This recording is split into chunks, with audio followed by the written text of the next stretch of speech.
नमस्कार मित्रों, कुंडली दर्शन 8 में आप लोगों का स्वागत है। मित्रों, श्रीमद् भागवत के 9वें अध्याय में ऋषि मार्कंडेय का वर्णन है। भगवान शिव की घोर तपस्या की। भगवान शिव मार्कंडेय की तपस्या से प्रसन्न हुए और बोले, वरदान मांगो। मार्कंडेय ने वरदान में मांगा, प्रभु मेरी सृष्टि परिवर्तन देखने की इच्छा है। सृष्टि परिवर्तन अर्थात एक युग परिवर्तन, एक ब्रह्मा की बदली हो जाती है।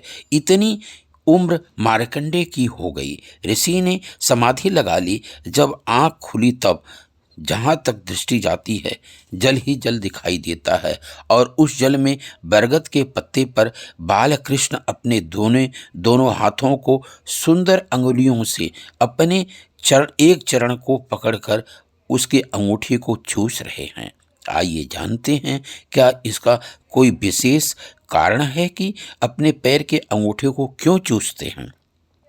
श्री कृष्ण सच्चिदानंद परम ब्रह्म परमात्मा है। यह सारा संसार उन्हीं की लीलाओं का विलास है। भगवान श्री कृष्ण के प्रत्येक कार्य को संतों ने लीला माना है। संतों की दृष्टि से जानते हैं कि पैर का अंगूठा पीने का क्या भाव है। संतों का मानना है, बालकृष्ण अपने पैर के अंगूठे पीने के पहले यह सोचते हैं कि क्यों ब्रह्मा, शिव, देव, ऋषि, मुनि आदि इन चरणों की वंदना करते हैं, और इन चरणों का ध्यान करने के मात्र से उनके सारे पाप नष्ट हो जाते हैं।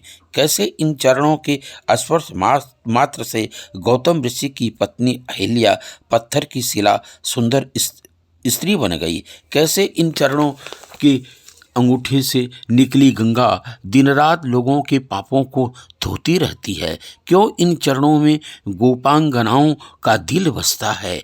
क्यों ये चरण कमल शिव जी के ध्यान में रहते हैं। मेरे चरण कमल भूदेवी श्रीदेवी के हृदय मंदिर में सदैव क्यों विराजित है। बड़े बड़े ऋषि मुनि अमृत रस को छोड़कर मेरे चरण कमल के रस को क्यों ही पान करते हैं रहते हैं।